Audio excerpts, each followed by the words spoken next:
ফরিদ ভাই অবশ্যই বিষয়টি অবগত আছেন। বগুড়ায় রাম বিগ্রহ নির্মাতা আহ, তরণী দাস আহ, তরণী দাস ইতিমধ্যে আইন শৃঙ্খলা বাহিনীর হাতে গ্রেপ্তার হয়েছেন।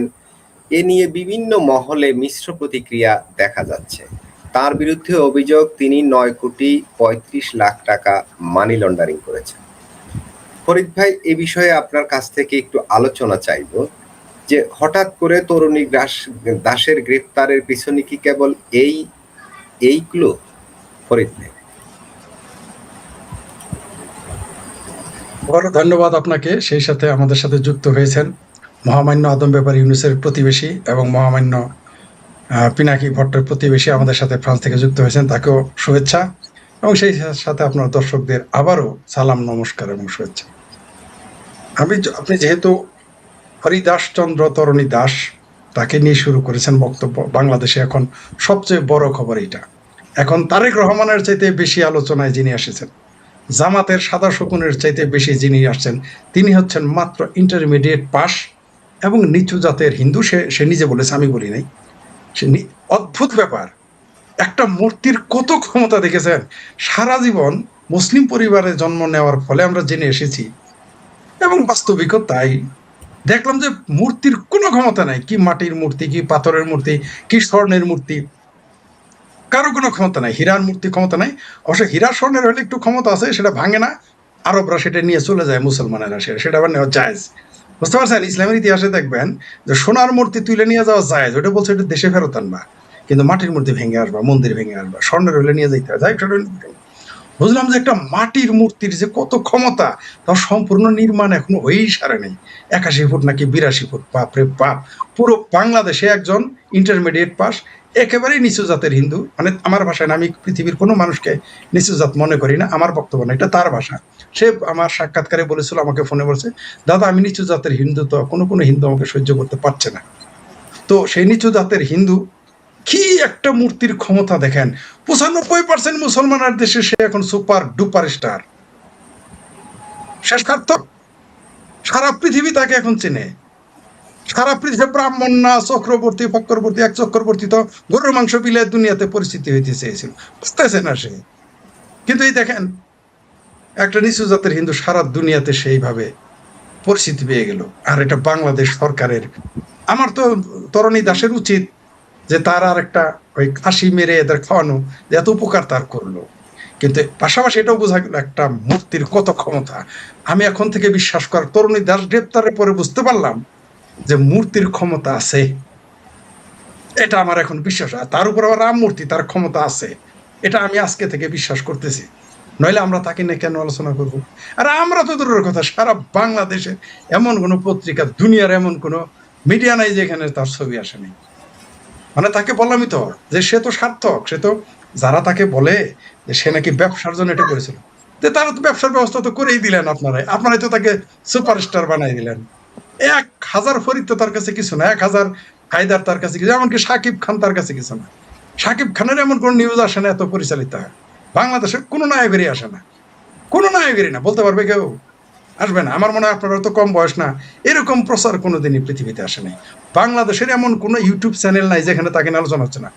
বাংলাদেশের এমন কোনো মিডিয়া নাই যেখানে আলোচনা, সারা দুনিয়া চলে গেছে। তো যাই হোক, এবার আসি যে তার গ্রেপ্তারটা কেন। এটা সরাসরি প্রতারণা। 2018 সালের মামলায় তাকে গ্রেপ্তার দেখানো হয়েছে। এর চাইতে আর হাস্যকর কি হইতে পারে? হায়দার সাহেবকে আমি গ্রেপ্তার করলাম 2018 সালের মামলায়। তারপরে মামলার বাদী মনে করেন আপনি জীবনে 350 মামলা করেছেন। আচ্ছা, কোনো ভদ্রলোক 350 মামলা করে? আমার এটাকে বোঝান। ধরে নিলাম তরণী দাস দোষী, মহাদোষী, এমনিতেই হিন্দু, তারপর আবার নিচু জাত, তার উপর আবার ইন্টারমিডিয়েট পাস। হায় হায় হায়, অবশ্য ইন্টারমিডিয়েট না, আন্ডার মেট্রিক কিন্তু উপদেষ্টা হয়ে গেছিল, যা তা মনে করেন না। ওই যে তিশার ভাতার, আমার বোনের ভাতার, সে কিন্তু আন্ডার মেট্রিক হয়। এই দেশে যেমন ডক্টরেট হয়েছিল, মানে মানুষ কইতে হাই রে হাই, ডক্টর ইউনূস আসছে কেন, উনি বিরাট বড় জ্ঞানী পৃথিবীতে। কিন্তু আন্ডার মেট্রিক তিশার ভাতার, গিদর ফারুকির যে সরোয়ার নাকি, গিদর ফারুকি জানলো সরোয়ার ফারুকি, তাকে যে উপদেষ্টা লিটার বলে না। অথচ এখন লেখা আছে যে বাংলাদেশে নাকি ইন্টারমিডিয়েট পাস ছাড়া চেয়ারম্যান হইতে পারবে না। তাহলে আন্ডার মেট্রিককে কিভাবে উপদেষ্টা বানালো আমার তো এটা মাথায় ঢোকে না। ওই প্রসঙ্গ বাদ দিলাম। আমার ভাবির পোলাদের আইন যখন তখন পাল্টা যায়, কখনো তারা সুরার নাম পাল্টাই ফেলতে পারে, আর এরা তো বাংলাদেশের আইন সেটাও রাখেন। এই যে তরণী দাস, একদিকে ইন্টারমিডিয়েট পাস, আরেকদিকে নমশূদ্র, আরেকদিকে হলো গরিব মানুষের পোলা, এই ব্যক্তি একটি 40 কোটি টাকার প্রজেক্ট নিয়েছে। এটি কি কাহাতক দিলে সয় বুঝ না হিন্দুদের সইতেছে, না মুসলমানের সইতেছে, না বাংলাদেশ সরকারের সইতেছে, না মৌলবীদের সাথে। মৌলবীরা হায় হায় রে, আমরা লিল্লা খায় খায় ঘরের গুস্ত বরজের মোটা বানায় পেট ফলে, আর মাঝে মাঝে বলৎকার করে বলা। আর তরুণী দাস এত বড় প্রজেক্ট নিয়েছে, 2টা মন্দির বানাইছে, রাধাকৃষ্ণ মন্দির, তারপর আর একটা কি যেন মন্দির, তারপরে আবার ভগবান রামের 81 ফুট নাকি 82 ফুট মূর্তি। হায় হায় হায় হায় হায়, ইয়া হাই হোসেন করা শুরু করছে, কারো চোখে আর সহ্য হইতেছে না। তারপর একটা হাসপাতাল বানাইছে, একটা বৃদ্ধাশ্রম বানাইছে, সহ্য হইতেছে না। তাই তাকে হিন্দু আর মুসলমান মিলে তাকে গ্রেপ্তার করেন। 2018 সালের মামলা, তো মানি লন্ডারিং, আর কোন মামলা হইলে 2খান কথা ছিল। তার উপর আবার কি 350, যে মামলার বাদীর 350 মামলার বাদীকে সামনে আনে না কেন আমাকে বলেন তো? সে যদি দোষী হইতো, সে একটা নিম্ন পরিবার, নিম্ন মানের দরিদ্র পরিবারে অশিক্ষিত মানুষ, ইন্টারমিডিয়েট পাস, বাংলাদেশে কিছুই না, ঠিক আছে। আজকাল ডক্টরেট কিছু মনে করে না। তসলিমা নাসরিন 3টা ডক্টরেট নিচে, তার কথা কেউ শুনে না। ডক্টর হুমায়ুন আজাদের 3টা ডক্টরেট, তার কথা কেউ শুনে না। তো এখন এই যে ইন্টারমিডিয়েট পাস তো শিক্ষিত হতে পারে না, তাহলে সেই ব্যক্তিটিকে আপনি মামলা করাইলেন, তার বিরুদ্ধে আপনি বাদীকে একটু আইন আমাদের দেখেন, আমরা বাদীকে একটু দেখতে চাই। মহান বাদীটাকে ধরে নিলাম সে টাউট, বাটপার ইত্যাদি ইত্যাদি। আচ্ছা, সে যদি বাটপার হইতো, 40 কোটি টাকা ভাই, 1-2 টাকা ভাই, কি বলেন হায়দার ভাই? আপনি তো ফ্রান্সে থাকেন, 40 কোটি টাকা কি ফ্রান্সের হিসাবে কি বাংলাদেশের 40 কোটি টাকা যদি ইকুইভ্যালেন্ট করেন ইউরো, একেবারে কি কম ভাই? একেবারে কম। বহু সে তো টাকা। পালায়, পিনাকির পাশে, দাদা আমার নিয়ে যান। পিনাকির 1 কোটি টাকা দিলেই তো আর নিয়ে যাই চলে যাইতো। পিনাকিরি লাগবে কে? জামাতের যদি 50 লাখ টাকা দিত, দাদা আমার একটু পার করে দেন, ওরা তো পার করে দিত। তাহলে সে তো লোভী হইলে, সে মিথ্যুক হইলে সে তো চলে যেতে পারতো। নিজের পক্ষে তো ভারত পালাইতে পারতো টাকা পয়সা নেই নাকি? তাও তো সে যায় নাই। কিন্তু বাংলাদেশে গোলাম আজম, ওর কি ভারতের নাগরিকত্ব আছে? নাই। কিন্তু গোলাম আজমের 2 পোলার নাগরিকত্ব ইউকের। বাংলাদেশে অনেক নেতা মন্ত্রীর নাগরিকত্ব পাওয়া যাবে Europe, America, Canada, Australia, right? এটা আপনারা আমার চেয়ে ভালো জানেন। গোলাম আজমের 2 পোলা, ইভেন বাংলাদেশের যারা মন্ত্রী এমপিতে আছেন, কেউ কেউ বলে যে উপদেষ্টা পরিষদের 2/3 ছিল হইলো বিদেশি নাগরিক। তাহলে এখানে দোষ হয়ে গেল তার, মানে এইরকম একটা ইয়ার কি। তার সাথে আমার সর্বশেষ কথা হয়েছিল শনিবার রাতের 11টার দিকে বাংলাদেশ সময়। সে আমাকে ধন্যবাদ দেওয়ার জন্য ফোন দিচ্ছিল, কিন্তু আমি বোধহয় ওই দিন ব্যস্ত ছিলাম কারো চ্যানেলে। যাই হোক, সে 11টার সময় 11:05 তার সাথে কথা হয়, কিছু আলোচনা হয়। সে একটা পর্যায়ে বলে, ভাই আপনাকে ধন্যবাদ দেওয়ার জন্য আমি ফোন দিতেছি। কেন? আপনার সাথে লাইভে যাওয়ার পরে আমার এখানে যেই আসে বলে ফরিদ ভাইয়ের লাইভ দেখে এখানে আসছি, তার অনুষ্ঠানটা, তার ইউটিউবে আপনার সাক্ষাৎকার দেখে এখানে আসছি। এবং সে বললো কিভাবে বন্যায় নিপীড়িত মানুষদের কিভাবে টাকা পয়সা দিবে, এগুলো আমার সাথে আলোচনা করলো। এবং বললো অলরেডি 2.5 লাখ নাকি 3.5 লাখ, এটা আমার মনে পড়ে না, ওই দিন আমি বলছি আমার মনে পড়তেছে না টাকাটার সঙ্গে, হয় 2.5 লাখ নয় 3 লাখ বলছে। এটা দিয়েছি, আরো দাদা দিব, আর দাদা আপনাকে ধন্যবাদ, এটা বললো যে সুযোগ কোনোদিন পাইলে আপনি আইসেন। আমি বলছি হ্যাঁ, আপনার হাসপাতাল দেখতে যাবো। কি বলছে? হাসপাতাল দেখতে যাবো। তো এই লোকটাকে গ্রেপ্তার করলো। সে যদি পালাইতেই চাইতো রে ভাই, পাট পারি হইতো, তাহলে তো সে ভারতে চলে যেত। কেন এখানে থেকে? সে জানে না তারা গ্রেপ্তার করবে।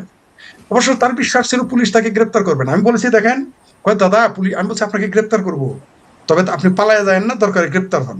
বলছে কেন? কয় পালাবো কেন? আমি যে আপনার চাইতেছে আপনি পালান, কারণ আপনি পালালেই বিভিন্ন ঘটনা সুন্দর করে মাখানো যাবে, বলা যাবে এই যে ভারতের দালাল, রয়ের দালাল ছিল। আমি তো পালাবো না, আমার দেশ থেকে যাবো কেন? আমরা তাহলে আপনি গ্রেপ্তার করেন। না না দাদা, আমি গ্রেপ্তার করবো না। কেন? পুলিশ আমারে বলছে আমার নামে কোনো তদন্তকারী কিছু পায় নাই, গোয়েন্দারা বলছে, আর্মিরা বলছে আমার গ্রেপ্তার করবে না। তবে সে সংশয় পোষণ করেছিল যে তারে মব করে উস্কে দিয়ে তাকে মেরে ফেলবে। আমি বলছি না, প্রথমে আপনাকে পালানোর সুযোগ দেবে, আপনি পালাইতে যাবেন না যখন, তখন গ্রেপ্তার করবে। আর গ্রেপ্তারের পরেও যদি আপনাকে ঠেকানো না যায়, আপনাকে ভায়োলেন্স করে মেরে ফেলবে। তো বলেন কি দাদা? যে হ্যাঁ। তার 24 ঘন্টা পার হয়নি, তাকে গ্রেপ্তার করে ফেলবে। তারপর আরো কিছু প্রসঙ্গে আলাপ হয়েছে, তার ভবিষ্যৎ পরিকল্পনা কি। বলছে যে দাদা আপনাদের কোনো পরামর্শ থাকলে দিয়েন। আমি বলছে যে আরো যারা বিজ্ঞ ব্যক্তি আছে, তারা যদি কোনো ভালো পরামর্শ আমাকে দিয়ে, এগুলো আলোচনা হয়েছে। তো এই ব্যক্তিটাকে গ্রেপ্তার করলো। আমি হঠাৎ করে দেখলাম যে পরের দিন দেখি যে গভীর রাতে তাকে গ্রেপ্তার করেছে। আমার অন্তত 100%, যেটা বলতেছিলাম, এটা টোটালি প্রতারণা। হ্যাঁ, ফরিদ ভাই, তার বিরুদ্ধে 9 কোটি 35 লাখ টাকা মানি লন্ডারিং এর অভিযোগ সরকারের। আদালতে তিনি অস্বীকার করেছেন এবং তিনি বলেছেন দেশে এবং বিদেশে বিভিন্ন সোর্স যারা ভক্ত তারা জি দান করেছে বা ঠিকই ডোনেশন বলেছে। করেছে, ওই টাকা তার কাছে মানি লন্ডারিং কোনো অর্থ নেই। এই তার বক্তব্য তার আইনজীবীর মাধ্যমে সাংবাদিকদের তুলে ধরা হয়েছিল। এই হলো মূলত মূল কারণ। উনি ঠিকই এখন বলেছে। আরেকটা বিষয় হলো, আপনি দেখেন চিন্ময় কৃষ্ণ দাস, বিষয়গুলোকে কোনোভাবে কি মিলাতে পারেন? এই এই যে তরুণী দাস, তারপরে চিন্ময় কৃষ্ণ দাস, এই যে হিন্দু নেতা যারা, সনাতনীদের নেতা যারা যারা খুবই গুরুত্বপূর্ণ মনে হয়, তাদের বিরুদ্ধে কি এটা কি আন্দোলনকারীদের চাপে পড়েই কি তাকে গ্রেপ্তার করা হলো, নাকি আসলেই তিনি অপরাধী? শুনেন, সরকার যদি কালকে আপনারে বলে তুই মানি লন্ডারিং করছস, কিভাবে? যে ফ্রান্স থেকে হায়দার, রাশেদ হায়দার পাঠাইছে, আর উগান্ডা থেকে শেখ ফরিদ পাঠাইছে, কি করতে পারবেন আপনি? আর দুইটা বাড়ি দিবে পাশার উপরে, আর বলবে সাইন কর, আদালতে বলবি। আপনার উপায় আছে না? বলে উপায় আছে আপনার? বলেন তো আপনি, উপায় আছে আপনার? কালকে যদি আপনাদের বলে, কোনো উপায় নাই আপনার, কারণ মায়ের উপরে তো ওষুধ নাই, জীবনের ভয় সবারই আছে, অত্যাচার আপনি কত সহ্য করবেন? আর তার কথা যেটা বললেন, এটা একদিক হলো বাংলাদেশের হেফাজতি জামাতি, হিজবুত তাহরির, হিজবুতি জঙ্গি, তারপর বাংলাদেশে থাকা পাকিস্তানের যত জঙ্গি সংগঠন আছে, এমনকি হামাসের সমর্থক আছে, এদের চাপে সরকারকে গ্রেপ্তার। এই যে মামুনুল হক, পাইনুল হক চিন্তা করলো, কিরে বাবা, আমি এত বড় জাতীয় নেতা, আমার চিনে না, এ কোথাকার কোন হরিদাস পাল, তারা সবাই পাল মশাই বলে ডাকে, এটা বিরাট বেজ্জতি না? হিন্দুরাই শরম পাইতেছে রে ভাই, হিন্দুরা। আর যাদের কথা বললেন, এই চিন্ময় কৃষ্ণ দাস আর হরিদাস পাল কিন্তু কোন রাজনীতিতে নেই, তারা কাছেও নেই, এজন্য তো রাজনৈতিক মামলা দেওয়া যায় নাই। এরে এরে বহুবার চেষ্টা করছে রয়্যাল এজেন্ট বলে গ্রেপ্তার করার, ইত্যাদিতে পারে নাই, এর কোনো গ্রেপ্তার করার সুযোগ নাই সরকারের। তাই এরকম একটা থার্ড ক্লাস মামলা, ফোর্থ ক্লাস একটা মামলা দিছে, এটা হাইকোর্ট সবাই জানে। মানি লন্ডারিং যদি মামলা দেয় বাংলাদেশে, এই মুহূর্তে কমপক্ষে 10 লক্ষ লোকের জেলে ঢোকানো যাবে। কারণ যারা বিদেশে যায় টাকা কি ডলার করে নিয়ে যায়, এই দেশে টাকা তো হুন্ডি করে নিয়ে যেতে হয়, কে না জানে। আর 9 কোটি সে আনছে, পাঠায় নাই কিন্তু। কি অভিযোগ আনছে? বিরাট অপরাধ করছে, মানুষ হুন্ডি করে নিয়ে যাইতেছে, ওটা ধরার মুরত নাই বাংলাদেশ সরকারের, বাংলাদেশের হেফাজত জামাতের, বাংলাদেশের চরমন চামড়া নাই পীরের, আমার ভাবির ফলাদের, সরকারের কোনো মুরত নাই। আর যে লোক আনছে তারে ধরতে, বাপ বাপ্পা, সাব্বাস সাব্বাস। মানে সে আনাটা দোষ হয়েছে। আরে ভাই, রেমিটেন্স আসছে, তুমি খোঁজো কেন? রেমিটেন্স সে যদি আইনেও থাকে, বাটপারি করে, ভালো করছে বাংলাদেশ। তো আমি তোর পুরস্কার দিতাম যে ভালো করছো, আরো নিয়ে আয়। আমি যদি ওই এলাকার ডিসি হইতাম, আমার পুরস্কার দিতাম। আমি যদি ওই এলাকার এমপি হইতাম, আমার সংবর্ধনা দিতাম। আমি বাংলাদেশের মন্ত্রী হলে কইতাম, তুই আয়, তোর আর কি কি চাপড় লাগবে বল, আর এরকম নিয়ে আয়। প্রতি মাসে নিয়ে আয় 9 কোটি টাকা করে, প্রতিদিন আন পারলে, আমি এটা বলতাম। কিন্তু ওই যে বাংলাদেশ এখন একটু অজুহাত তো লাগবে, কয় কয় কয় সিংহ মহাশয়, আমার আপনি খান কে? কয় তুই জল ঘোলা করছস, কয় পানি তো পরিষ্কার, আর আমি তো ভাটিতে, কয় তোর বাপ করছিল 10 বছর আগে, তাই তোরে খাম। এরকম অজুহাত দেখায় এই হরিদাস চন্দ্র তরুণী দাসকে এইভাবে গ্রেপ্তার করলো। ফাও একটা মামলা, আপনি কিয়ামত পর্যন্ত এই মামলা আদালতে প্রমাণ করতে পারবেন? আপনি কোনোদিনই পারবেন না। একটা মানুষ যদি বিদেশ থেকে টাকা আইনে মন্দির বানানো অপরাধ হয়ে থাকে বাংলাদেশ আইনে, তাহলে হাটাজারি মাদ্রাসার যারা আছে সবগুলো অ্যারেস্ট করতে হবে। চরমনাই পীরের গ্রেপ্তার করতে হবে, বাংলাদেশের সব পীরকে গ্রেপ্তার করতে, জামাতকে আগে গ্রেপ্তার করতে হবে, জামাতের সব নেতাকে গ্রেপ্তার করতে হবে। কারণ এই দেশের যত মাদ্রাসা আছে সব বানায় কারা? বিদেশ থেকে টাকা পাঠায় না? সমস্যা কি? ওইখানে আমিও টাকা পাঠাইছি, কি দোষ হয়েছে? ধরেন আমি টাকা পাঠাইছি, ধরেন কি দোষ হয়েছে? একটা যে ছেলে ওইখানে 40 কোটি টাকা তোর বাপের টাকা দিয়ে করে, অবশ্যই অনুদান দিয়ে করছে, কি সমস্যা হয়েছে সেখানে? আপনি দেখবেন সে বিদেশে টাকা পাঠাইছে কিনা, সেটা আপনি দেখবেন। হুন্ডি আম করে শিখান না, কোনটা হুন্ডি? মোতালে প্লাজা হুন্ডি হয় না? পুরান ঢাকায় তো সারাদিনই হুন্ডি, প্রতিদিন লাখ লাখ টাকা না, মিনিমাম 100 কোটি টাকা হুন্ডি দিতে যান না, দেখি মুরদ আছে কিনা। ওটা তো 7 বারে হাজি, যে ধরতে আর সাহসে গোলায় না, তাই না? যান না চিটাং, যান না, দেখি কোটি কোটি টাকা হুন্ডি হইতেছে প্রতি মুহূর্তে, যান না পল্টনে, যান না পল্টনের যেগুলো অফিস আছে, অনেক অফিস আছে, সবগুলো ব্যবসায়ী তো হুন্ডি করা। কে না, আচ্ছা কে না জানে, কে বড় বড় এই বাংলাদেশে যারা হুন্ডি করে তাদের আর কেউ তরুণী দাসেরই মনে পড়লো যে বাংলাদেশে একটা বৃদ্ধাশ্রম বানিয়ে কমপ্লিট করেছে, হাসপাতাল অর্ধেক হয়েছে। তার অপরাধ কি? মূর্তি বানিয়েছে। মূর্তি হলো সমস্যা। তো মূর্তি অনেক ক্ষমতা, যে বাংলাদেশে একটা না মূর্তি হলে বাংলাদেশের ইমান খতরেমে হয়ে যাবে। ইসলাম কোথায়? হাই রে ইসলাম! এই প্রথম জানলাম, আমাদের বাপ মায়েরদেরও ইসলাম পালন করতে দেখেছি, আমরাও ছোটবেলায় ইসলাম পালন করেছি, আরো ভালো মানুষ ইসলাম পালন, ইসলাম কোনোদিনই খতরেমে আসে নাই। 81 ফুট রামের মূর্তি আসলে বাংলাদেশে ইসলাম খতরেমে হয়ে যায়। এর আগে একবার ইসলাম খতরেমে হয়েছিল 1971 সালে, তার আগে একবার ইসলাম খতরেমে গিয়েছিল 1952 সালে, আবার যখনই আওয়ামী লীগ ক্ষমতা আসে তখন ইসলাম খতরেমে। আবার এতদিনে একটা তরুণী, কোথাকার কোন তরুণী দাস, কেউ তাকে চেনে না, সেই ব্যক্তি, অখ্যাত একটা ব্যক্তি, একটা মূর্তি, কি হয়তো মূর্তি বাংলাদেশ ইসলাম খতমে। 10 লক্ষ মসজিদ মাদ্রাসা ইসলাম টিকাইতে পারে না এক মূর্তির সামনে। 26 লক্ষ হাফেজ থাকতে ইসলাম খতমে। বাহ, ওইরকম ইসলাম না থাকাই গেল। এরকম একটা মূর্তির জন্য যদি ইসলাম খতমে থাকে, ওরকম ইসলাম ভাই আমার করে দরকার নাই। আমি দুঃখিত, এটা কি আমি ভুল বলছি কিনা বলেন? এত দুর্বল ইসলাম তো আপনি কি করবেন ভাই? যে ইসলামে একটা 81 ফুট রামের মূর্তি দেখলে সনাতনী, তাও একটা নিম্ন বর্ণের হিন্দু বানায় আপনি ইসলাম খতরেমে, তার জন্য মিথ্যা মামলা দিয়ে আপনাকে জেলে পাঠাইতে হয়। বাহ! কিন্তু মনে রাখেন, মরা শামুকে কিন্তু পা কাটে, তারেক রহমানের পা কিন্তু কেটে গেছে, বুঝতেই পারে নাই। জামাতের পা কিন্তু কেটে গেছে, বুঝতেই পারে নাই। এখন বলবেন যে ইসকনের নেতা চিন্ময় কৃষ্ণ দাসকে গ্রেপ্তার করার কিছু হয় নাই, এটা দিয়ে তো কি বিপদ হবে? চিন্ময় কৃষ্ণ দাস হলো তাজা শামুক, তাজা শামুকে পা দিলে ব্যথা পাবেন, বেশ ব্যথা পাবেন, কাটবেন। কিন্তু মরা শামুক যত পুরানো, ছোটবেলা খেলেন নাই গ্রামে গঞ্জে, মরা শামুকে যার পাছায় লাগছে আর পায়ে, তার কতদিন বিছানায় থাকা লাগছে। তরুণী দাস কিন্তু মরা শামুক। তবে এটা খুবই খারাপ হয়েছে, এটা বাংলাদেশের ইসলাম ধর্মের জন্য ক্ষতি হয়েছে, মুসলিম সম্প্রদায়ের ক্ষতি হয়েছে, বাংলাদেশ সরকারের ক্ষতি হয়েছে, বাংলাদেশের ভাবমূর্তি নষ্ট হয়েছে। এটা বুঝার আকল বাংলাদেশের, ওই যে ভাইয়ের বাসায় বঙ্গু, আমার বাসায় বাঙ্গু, এদের হয় নাই। তাই যখন আকল হয়, তখন আপনি কাঠ খেলে আঙ্গরা হাঁকবেন। এর গ্রেপ্তার না করলে কিছু হইতো না, অনেকে ভাববেন কিচ্ছু হবে না, দেখতে থাকেন। 48 ঘন্টা তো হয় নাই। আর দেখেন তারা যখন গ্রেপ্তার, সে কি বললো যে 10টা মার্ডার করলো, এরকম ভাবে সাংবাদিক পুলিশ আসেন, আমার এইভাবে ধরছে, এবং তারা কথা বলতে দিল না। জঙ্গিরা কথা বলতেছে, আপনি তার কথা, সে তো কোনো অপরাধী কি করছে? Money laundering. আপনি প্রমাণ করেন, ছেলেদের সাথে পালায় নাই, সে তো পালায় যেতে পারতো। একটা হিন্দুর জন্য ভারতে পালায় যাওয়া খুব কঠিন কাজ? হিন্দু কেন, যে কেউ তো ভারতে পালা যেতে, ভারতে পালা যাওয়া খুব কঠিন কাজ নাকি? আরে ভাই, 5,000 লাগবে, 5,000 না 50,000, 50 হলে 5 লাখ, 5 লাখ টাকা হলে তো বিজিবি তার নিয়ে পারে। 5 লাখ টাকা যদি সে দেয়, 2.5 লাখ টাকাই পারে দিবে। সোজা বর্ডারে যায় বিজিবি, বাংলাদেশে বিজিবির 2.5 লাখ টাকা দিলাম আমার, ওইবারে দেন। আর বিডিআরে গিয়ে বলবো, ওই যে বিএসএর বলো 2.5 লাখ, দুলাভাই বলে ডাকে নেই, ওরা পার করে দিবে।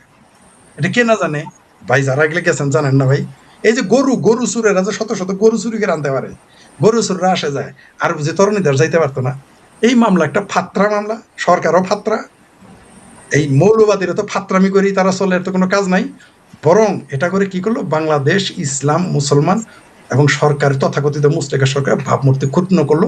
আপনি আগে দেখতে থাকেন কি কি এই দেশে ঘটে। তবে এটা টোটালি একটা মিথ্যা মামলা, এতে কোনোই সন্দেহ নেই, কোনো সন্দেহ নেই, এটা একটা মিথ্যা মামলা।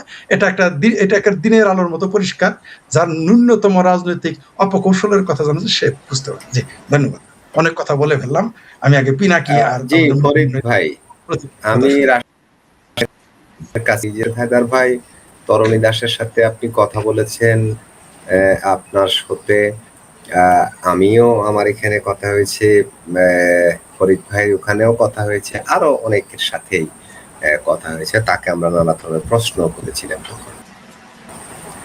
এখন হুট করে তাকে গ্রেফতার করা হলো, এ নিয়ে কিন্তু মিশ্র প্রতিক্রিয়া আছে, নানাজন নানাভাবে মন্তব্য করছেন। আপনার কি মনে হয় তাকে গ্রেফতার করাটা ঠিক ছিল? এই যে তার বিরুদ্ধে যে অভিযোগ 9,35,00,000 মনের মানি লন্ডারিং, আবার তার মন্তব্য সেটা ভক্তদের অনুদান, আদালতে তিনি সেটা বলেছেন, তার আইনজীবী সাংবাদিকদের সেটা জানিয়েছে। রাশেদ হায়দার। ধন্যবাদ মাসুদ ভাই, ধন্যবাদ জিন্দাপীর, ফরিদ ভাই এবং দর্শক শ্রোতা মন্ডলী যারা আমাদের দেখছেন। মাসুদ ভাই, আপনার মূল কথাটা যাওয়ার আগে আমি ফরিদ ভাইয়ের সাথে একটু দ্বিমত পোষণ করতেছি একটা বিষয়ে। ফরিদ ভাই বললেন যে মানে ইসলাম খতরামে হ্যায়, এই এক মূর্তি দেখা ভয় পাইছেন, এইটা ফরিদ ভাই, এটা আপনি ভালো কথা বলেন। এই তবে তরুণী দাস গ্রেপ্তার হয়েছে কয়দিন হইল? আপনার কথা শোনা যাচ্ছে না। জি, 48 ঘন্টা হয় না, 48 ঘন্টা বড় জোর, 48 ঘন্টা হয় না, 2 দিন। আজকে তাকে আদালতে তোলা হয়েছিল। 2 দিন হয়েছে, 48 ঘন্টা হয়েছে না? তো তো ফরিদ ভাই আপনার একটা জ্ঞান গর্বক একটা কথা বলি, আপনার জ্ঞানের Sure, ভান্ডার যদি সমৃদ্ধ হয় আর কি আমার কাছ থেকে জি শিখতে। ধন্যবাদ জি বলেন। এই যে এত বিরাট একটা 81 ফিট মূর্তি দেখছেন না, বোবা, জান নাই প্রাণ নাই, কিছুই করতে পারে না, কিন্তু এইটার বদদোয়া 81 ফিটের থেকে আসমান কিন্তু আর একটু কাছে লাইগা গেছে গা।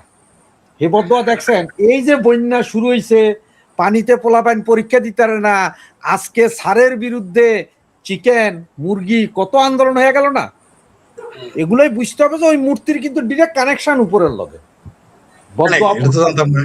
হ্যাঁ, এটা হচ্ছে মূল কাহিনী, হচ্ছে এইটা যে ওইটা তো কানেকশন হয়ে রয়েছে আগে, এটা বুঝে নাই বঙ্গুরা। আর গ্রেপ্তার মানে তো ফরিদ ভাই একটা কথা ভালো বলছে, 2018 সালে একটা মামলা অ্যান্টি মানি লন্ডারিং। আপনি অ্যান্টি মানি লন্ডারিং, সে টাকাটা কই থেকে আনছে বা টাকাটা কোন প্রসেসে আসছে, কোন সোর্সে আছে, আগে তো আপনি সেটা কইবেন। আপনি খালি কইলেন যে মানি লন্ডারিং করছে, মানি লন্ডারিং করছে, আপনি বলেন যে কোন টাকাটা মানি লন্ডারিং হয়ে আসছে। এমন কি কিছু আছে আপনি বলবেন যে এই হে 50 লক্ষ টাকা ব্যাংকে রাখছে, এটার কোনো সোর্স নাই? হ্যাঁ, তো ভাই মানি লন্ডারিং তো তাইলে যে শাহজালালের মাজারে যেসব টাকা উঠে, পাগলা মসজিদে যে টাকা উঠে, এটা সবই তো মানি লন্ডারিং এর টাকা। তৈলে সব মাদ্রাসায় তো বিদেশ থেকে সব টাকা আসে। সবই তো মানি লন্ডারিং এর টাকা। কোনটা মানি হান্টিং এর টাকা আছে? আমরা তরুণী দাসে আনছি, তরুণী দাসের সেই দিন আমার এখান থেকে কথা শোনাবো অনেক হিন্দু আমার সাথে যোগাযোগ করছে, আমি হিসাব করে দেখলাম যে তারা যেভাবে বলছে এইভাবে হলে প্রায় 30 লাখ টাকা বাড়াইতে হবে তরুণী দাসের জন্য, অনুদান যাবে বাংলাদেশে, প্রপার চ্যানেলে যাবে। এখন কেউ যদি, আমি এক্সাম্পল, আমি প্রপার চ্যানেলে ফরিদ ভাইয়ের কাছে 50 লক্ষ টাকা পাঠাইলাম, আর ফরিদ ভাইয়ের বললাম যে আপনি টাকাটা তুলে 25 লাখ টাকা তরুণী দাসকে দিয়ে আইসেন বা মাসুদ আলমরে দিয়ে আইসেন, মানি লন্ডারিং? মানি লন্ডারিং কে এটারে বলে? ওই যে ফরিদ ভাই একটা কথা কইছে না যে আপনারা ইচ্ছা, মানি লন্ডারিং এমন এক আইন যে এইটা দিয়ে আপনারা ইচ্ছা করলে আপনারা কেন 50,000 লোকের মানি লন্ডারিং, মানে 5 লক্ষ লোকের কালকে মামলা দেওয়া যাবে, কালকে মামলা দেওয়া। আমার তারিক ভাইয়া, আমার এই যে তারিক ভাইয়া কাঠ বাবা, কাঠ বাবা যে লন্ডনে ছিলেন, উনি যে গাড়ি চালাইতেন, ওনার যে গাড়ির যে পেট্রোল, ওনার যে খানা খরচ, ঘর ভাড়া, এই টাকার 90% তো হে মানি লন্ডারিং এর টাকা। ওইটা তো গেছে, ওইটা গেছে, এক মিনিট প্লিজ, ওইটা গেছে আর এটা আসছে, ওটা তো আরো বড় না। এখন আরেকটা কথা শুনেন, এইখানে কাউন্সিল ওয়াইজ একটা ঘর ভাড়ার টাকা নির্ধারণ করা হয়। যেন আমি টাওয়ার হ্যান্ডলার্স কাউন্সিলে থাকি, সর্বোচ্চ 1750 পাউন্ড দেয়, সিটিতে থাকলে 1900 পাউন্ড, এটা হচ্ছে সর্বোচ্চ। তারেক ভাইয়া যে কাউন্সিলে ছিলেন সেটা হচ্ছে 1300, কিন্তু ওনার বাড়ির যে গ্রাউন্ড বা যে ব্যক্তি, ওই বাড়ির শুধু ভাড়াই ছিল 20,000 পাউন্ডের উপরে, বাকি টাকা কই থেকে মানি লন্ডারিং? 20,000 পাউন্ড। 20,000 পাউন্ড বিশাল বাড়ি, হ্যাঁ, ওই তো বিশাল বাড়ি নিয়ে থাকতেন। তো এই ভাঙ্গা সুটকেস থেকে প্রতি বছর প্রতি মাসে 20,000 পাউন্ড কই থেকে গেল? 20,000 পাউন্ড কই থেকে দিতেন? যে হাই চলাফেরা, যেই খাওয়া দাওয়া, যেই শুট বুট জুতা মোজা, আবার কুত্তাও পাইতেন। এটা কথা বলি, এইখানে আমার আপনার মতন লোকেরা এটা বিড়াল পালে না, কেন জানেন? সেইটার ইন্স্যুরেন্স করতে হয়, মাসে 300 পাউন্ড দিতে হয়, ট্রিটমেন্ট করতে হয়। একটা বিড়ালের পিছনে মাসে খরচ আছে 2,000 পাউন্ড, কই থেকে দিতেন? ওইটা মানি লন্ডারিং না, ওইটার জন্য এনারা ধরেন এক তরুণী দাস। মূল কথা হচ্ছে কি জানেন, ওই যে তরুণী দাস, একে তো হিন্দু, তার উপর তুলছে রাম মূর্তি, এরপরে ইসলামিস্টদের জয় জয়কার, বাংলাদেশে কালা পতাকা লাল পতাকার সম্মান জায়গা। ওই যে ভাইয়ে কইল না যে কিরে বাবা, এই এক মূর্তির কথা কইয়া দেই যে বাংলাদেশের সব চ্যানেল তারাই আনছে, কি তরুণী দাস, তরুণী দাস, হাই খাই খাই হয়ে গেছে গা তরুণী দাস। সবাই না কথা কয় তরুণী দাস, আমি মামুনুল হকরে নেয় না, আমি ওই যে ফজলুল কাদের চৌধুরী ফোলা আমারে নেয় না, অমুকরে নেয় না, তমুকরে নেয় না। আর ঘটনা হচ্ছে যে ওই যে এখন একটা আন্দোলন হঠাৎ করে গইরা উঠছে না, এই যে কি কয় আজকে যেটা হইল ছাত্র আন্দোলন, এইটা যেমন জামাত প্রোভাইডার আন্দোলন, বৃষ্টিটা হয়েছে আল্লাহর গজব, যদি আপনারা স্বীকার করেন, কারণ আওয়ামী লীগ থাকলে কইতেন যে এটা আল্লাহর গজব। এখন কমুজে যেই মাত্র, দেখেন আল্লাহর ইশারা ছাড়া বলে একটা গাছের পাতাও লড়ে না, তার মানে আল্লাহ যেই মাত্র দেখছে যে তোদের মতিগতি খারাপ, তোরা তো তরুণী দাসরে ধরবি মূর্তির জন্য, গজব নাজিল করি, কোনো ভগবানের- কথা নিয়ে যাতে ভগবানের নামের গজব। কোনো কথা যাতে বলতে না হয়, পাবলিকের চোখ যাতে অন্য জায়গায় ঘুরে, এই জন্য তরুণী দাসকে নিয়ে যাও। এর ভিতরে এই যে জামাতের আমির সাহেব কি কইছেন যে আইনগত সংবিধান অনুযায়ী কোনো সরকারও নাই, কোনো বিরোধী দলও নাই, সব কিসের আলামত। এই আলামত গুলো যে ভাইয়ে কইছে না, পচা শামুকে পাকাটা আসলে ঠিক। হ্যাঁ, চিন্ময় কৃষ্ণ প্রভু এ তো প্রভু মানুষ ভাই, জেতা শামুক, জেতা শামুক। ওটা জেতা শামুক। আর এইটা হচ্ছে যে ওই যে দাস, হিন্দুদের মধ্যে দাস, মরা সবচেয়ে শামুক। নিচু প্রজাতি হচ্ছে যে দাস। দাস এটা ও তো জানে। ওরে কিন্তু আমার লাইভে আমি সরাসরি বলছিলাম যে আপনি আজকে আমার সাথে লাইভ করতেছেন, আপনি তো অ্যারেস্ট হয়ে যাবেন। ও বলতে না দাদা কি অ্যারেস্ট করবে, আর অ্যারেস্ট করলে অ্যারেস্ট করবে দাদা, আমি ভাগবো না। না, ও ভাবতো কে, ও বলছে না পুলিশ আমাকে বলছে, আর্মি বলছে আমি কোনো দোষ করি না। আর তো দোষ ভাই, করে নাই। তরুণী দাস তো ফকিন্নির পুত। এটা ফকিন্নির পুতের কাছে যদি 9-10 কোটি টাকা থাকে, ওই হালাতে ভাই ইন্ডিয়াতে যাইয়া 20 লাখ টাকা দিয়ে জায়গা কিনা, 50 লাখ টাকা দিয়ে আলিশান বাড়ি কইরা জি, মোষের সাহায্য মতো করে। এভাবে তা দিয়া বয়া থাকবে। কারণ হেগুর জন্য তো তাইলে- ইন্ডিয়ান পাসপোর্ট সোজা। সোজা। হে বাংলাদেশে থাকবো কেন? কোন দুঃখে? রাইট। এখন কিন্তু 2018 সালের একটা মানি লন্ডারিং মামলা। ভাই এখন মানি লন্ডারিং মামলার প্রমাণপত্র দেন, সবকিছু দেন। এখন মাসুদ সাহেব আপনারা নিয়ে যায় যখন থানার ভিতরে পিড়া শুরু করব, তখন আপনি মার্ডার না করলেও লিখে দিবেন মার্ডার করছেন। তাইলে এটা আপনি লিখে দিতে বাধ্য। আমি আমার লাইফে একটা 92 সালের কথা বলি। আমার এক ফ্রেন্ড এটা মেয়ে নিয়ে প্রেম করিয়া পালাইয়া আসছে। কাজী সাহেব যখন মাইয়ারে স্কুল ড্রেসে দেখছে, মাইয়া মাত্র ক্লাস 8-এ, আর আমার ফ্রেন্ড তখন ডিগ্রিতে পড়ে। এখন বলে তো বিয়ে করাইবো না, কাজী ক্লাস 8-এ পড়া মাইয়া 16 বছর পার হয় নাই। তো তখন আবার ছিল ওই যে কিছু 303-এর কাটা আসছিল না, কাটার যুগ। আমরা দুইজনে যখন তুইলা ধরলাম হুজুর কাজীরে, কাজী গজে বাজিরে আমারে মারিস্তা, তোকে বাপ মারে সব বিয়া করাই দিবি। থানায় নিয়ে যখন ওই বেটা তো দেখেই ডরাই, স্যার আপনি তো মাইক শুরু করবো, তখন আপনাকে অ্যান্টি মানি লন্ডারিং কেন স্যার? আপনি বলেন যে আমার ফাঁসির রায়ও আমি লিখে দিতেছি, সাইন করে দিচ্ছি, আপনি ফাঁসি দিয়ে দেন, কোর্টে প্রমাণ করুক। এগুলো হচ্ছে ধরছে তো। এখন ইন্টারন্যাশনাল সারা দুনিয়াতে কিন্তু এটা ছায়া গেছে। এই মূর্তির কথাও সারা দুনিয়াতে ছেয়ে গেছিল মজার যখন এখনো ছায়া গেছে। আবার খেলা দেখেন, মানে খেলা যে চলছে কোন লেভেলে, যে জমাইতারা গান বানাইছিল না, তাহলে এরা বুঝিয়া সারে নাই যে কোন লেভেলে খেলা চলতেছে। গান তো বানায় লাইছে ইশকে মহব্বতে, এখন বুঝবে ভাই কাজটা খারাপ হইছে। আমার হিসাবে এটা করা উচিত হয়নি। অন্য কোনো ভাবে ধরতেন আপনারা, অন্য কোনো উসিলা দিতেন, বা আপনারা তো মব মাস্টার মাইরা জ্বালাই দিতেন, র কয়ে ধরে ফেলতো, র কইতো, র কইয়া ধরে ফেলাইতেন, মোসাদ কইয়া ধরতেন না। র কইলেও তো সমস্যা ভারতের লগে, মোসাদ কইয়া ধরতেন যে মোসাদের এজেন্ট, সেটা কইয়া ধরে ফেলাইতেন। তবে এইটার কারণ আছে একটা, আপনারা জানেন কিনা জানেন, 48 ঘন্টা হয়েছে, ঠিক 48 ঘন্টাকে আরেকটা ঘটনা ঘটছে বাংলাদেশের কোন একটা জায়গায় জানি একটা মহিলা মাদ্রাসার শিক্ষককে 10 বছরের শিশু দর্শনের জন্য ধরছে। ধরার পরে পাবলিক ওই মাদ্রাসা ভাঙ্গা চুরা ধুলিস্যাৎ করে দিছে। আমার মনে হয় যে এইসব কথা যাতে না ছড়ায় বাংলাদেশে, এটা তো ভাইরাসের মতো, যার কারণে তরুণী দাস, আর তরুণী দাসে নিয়ে কথা বলবে সবাই জানে। এটা এখন হট কেক, বাজারের হট পটেটো বলতে পারেন, গরম। তরুণী দাস সফল, তরুণী যা করতে চাইছে রাম মূর্তির প্রচার হয়ে গেছে। মূর্তি কমপ্লিট হোক আর না হোক, হয়ে গেছে কি দরকার নাই, কাজ যা কাজ হওয়ার তা হয়ে গেছে, হয়ে গেছে। সে সফল, সে নিজেও সফল। সেটাই। জি, রাশেদ হায়দার ভাই, ফরিদ ভাইয়ের কাছে একটু আসি। যে ফরিদ ভাই, ভারতের পশ্চিমবঙ্গ ত্রিপুরা রাজ্যে বাংলাদেশি নাগরিকদের নিরাপত্তা নিশ্চিত না হওয়া পর্যন্ত ওই দুই রাজ্যে ভ্রমণ এবং ইমিগ্রেশন কার্যক্রম সাময়িকভাবে স্থগিত করার দাবিতে সরকারকে একটি আইনি নোটিশ পাঠিয়েছেন বাংলাদেশ সুপ্রিম কোর্টের এক আইনজীবী। আসলে কি পশ্চিমবঙ্গ এবং ত্রিপুরায় ভ্রমণকারী বাংলাদেশিরা কি অনিরাপদ? আপনার কি মনে হয় ফরিদ ভাই? কি আর কম, জামালপুরের ভাষায় বলি, যার বিয়ে তার খবর নাই, পাড়াবর্ষী ঘুম কামাই। অথবা যদি উর্দুতে বলেন যে বেগানা স্বাধীমে আব্দুল্লাহ দেওয়ানা, যে যাবে তার টেনশন নাই, আর যে যাবে না সেই উকিলের এত টেনশন। হাই রে, মানে ফাত্রামির একটা সীমা থাকা উচিত।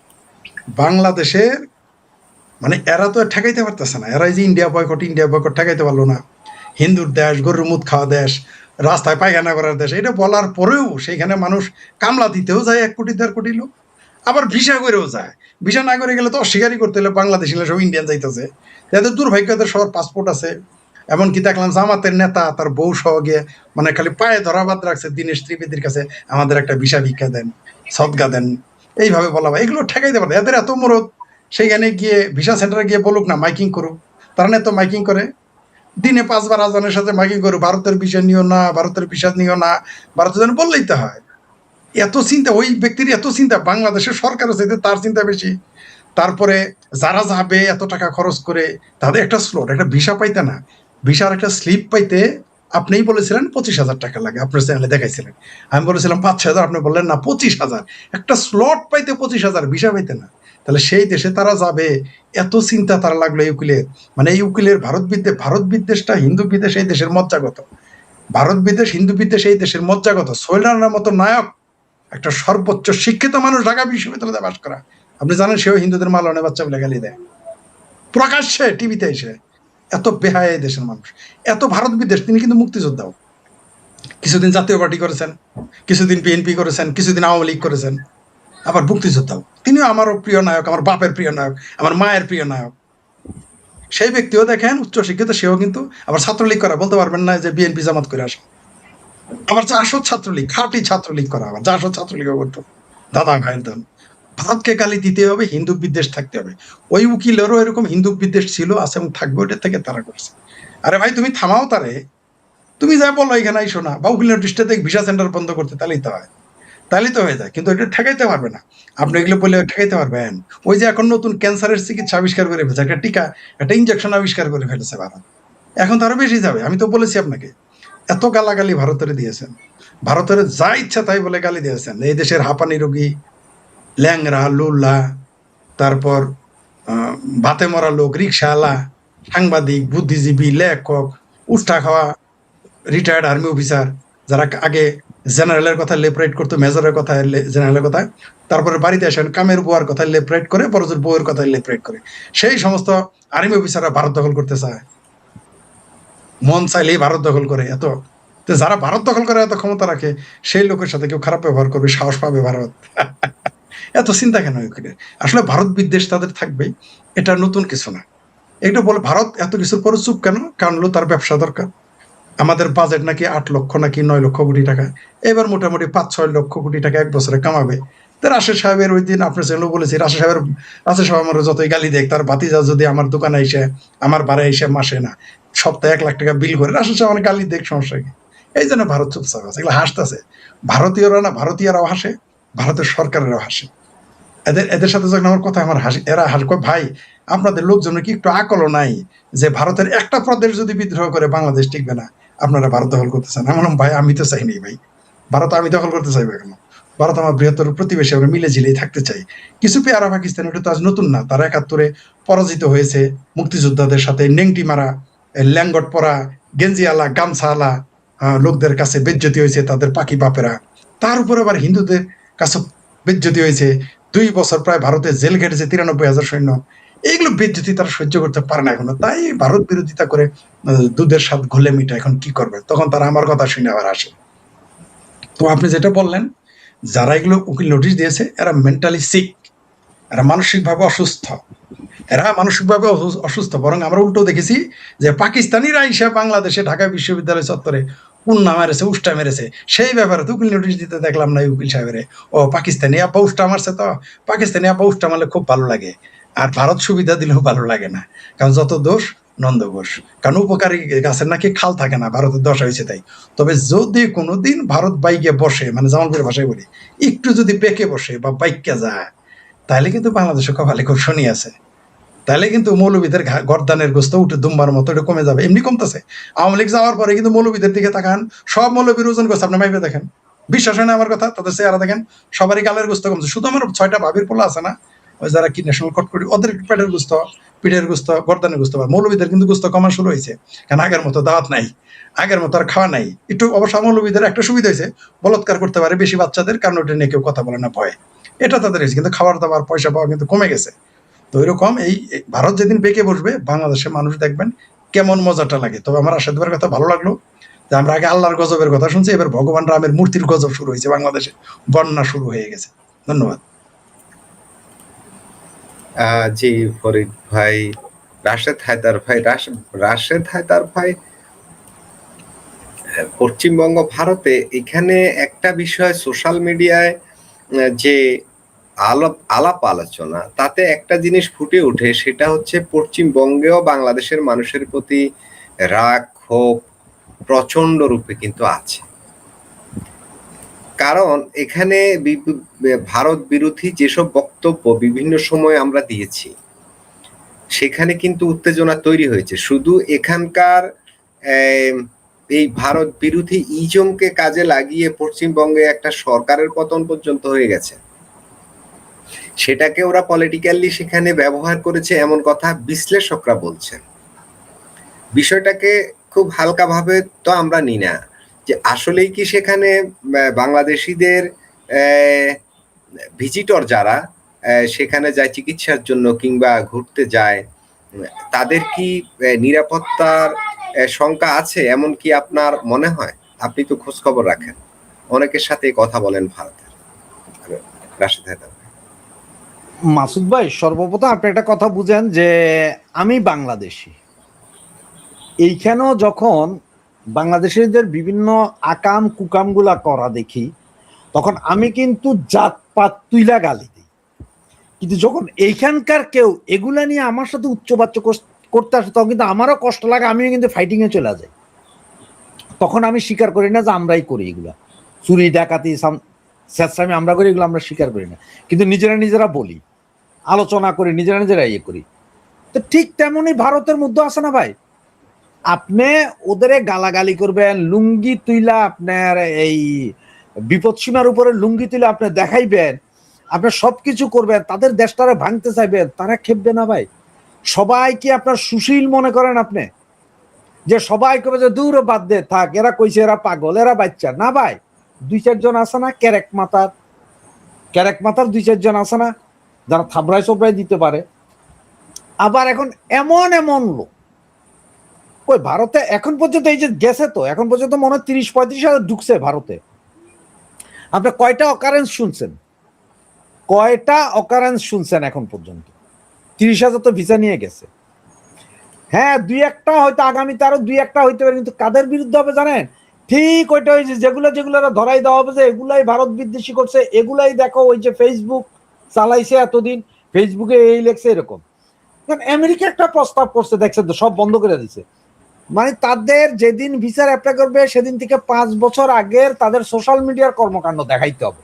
তাহলে আপনি যে ডিএক্টিভ করে বইয়া থাকবেন সেই কাম হবে না। আপনার 5 বছরের কর্মকাণ্ড নয়, আপনার ভিসাও নেই।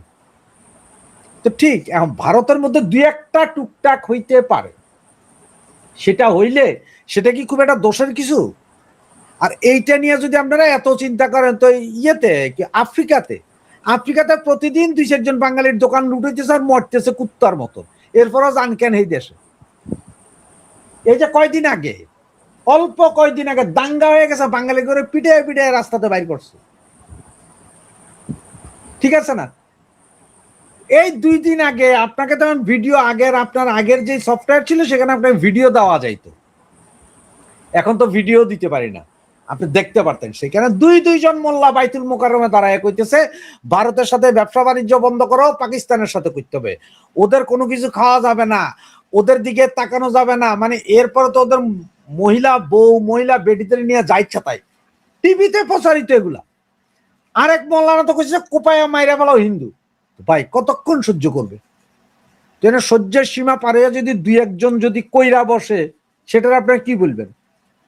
যেমন এই যে আপনার 5ই আগস্টের পরে যত ঘটনা হয়েছে, আপনারা তো বলছেন মব জাস্টিস, ওগুলো বিচ্ছিন্ন ঘটনা। তাই আপনাদের সাথে যদি 2-4টা হয়, এটা বিচ্ছিন্ন ঘটনা ধরে নেবেন, লাখে 2-4টা হইতেই পারে। বাংলাদেশে দেখেন আপনি সারাদিনে একটু হিসাব করেন যে সারাদিনে অন্তত 100 জায়গায় 100টা রিক্সাওয়ালারে পিটানো হয়। আবার ওইখানে দেখবেন যে হয়তো 2-1টা জায়গায় সেখানে রিক্সাওয়ালাই আপনারে পিটে দিছে।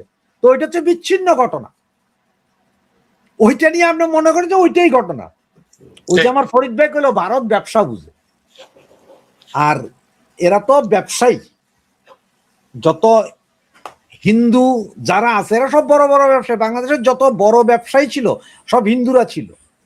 এই যে সারা ওয়ার্ল্ডে এখনো রেস্টুরেন্ট চালাইয়া যারা পয়সা আলা, রেস্টুরেশন সব লেখতে হয় ইন্ডিয়ান রেস্টুরেশন, ইন্ডিয়ান রেস্তোরাঁ, কাস্টমার ঢুকে ব্রিটেন ইউরোপ ইন্ডিয়ান রেস্টুরেন্ট, কেউ লেখে না যে এটা পাইকা রেস্টুরেন্ট বাংলা রেস্টুরেন্ট, ওইটা লিখলে মানুষই যায় না, কুত্তাও যায় না। ইন্ডিয়ান রেস্টুরেন্ট লিখতে হবে, ইন্ডিয়ান কারি, কারি ইন্ডিয়ান, ওগুলো করে বাঙালিরা খায়। কোনো ভারতীয়রা কিন্তু এখানে রেস্টুরেন্ট করে নোংরা না, বাঙালিরা করে। আপনি সব জায়গায় ভারত বেচবেন, ভারত খাইবেন, ভারতের বিরোধিতা করবেন, কারণ দুই একটা যদি এরা মাইর খায় তাদের সমস্যাটা কোথায় ভাই? খাইতেই পারে, তারপর সোয়ার খাইতেই পারে।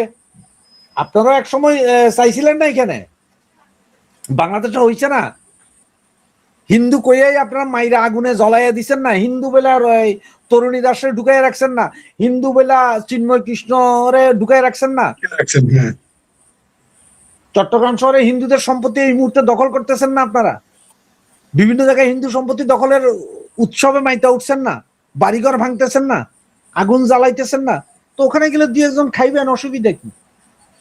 নাকি এইখানে যাই আপনারা চিন্তা করতে, এইখানে যাই আপনারা রাস্তার বিছখানে খাড়াইয়া নামাজ পড়া শুরু করবেন আল্লাহু আকবার কইয়া, জাম করে রাস্তার বিছখানে নামাজ পড়তে দেয় নাই, এরা খারাপ, এরকম কইবেন?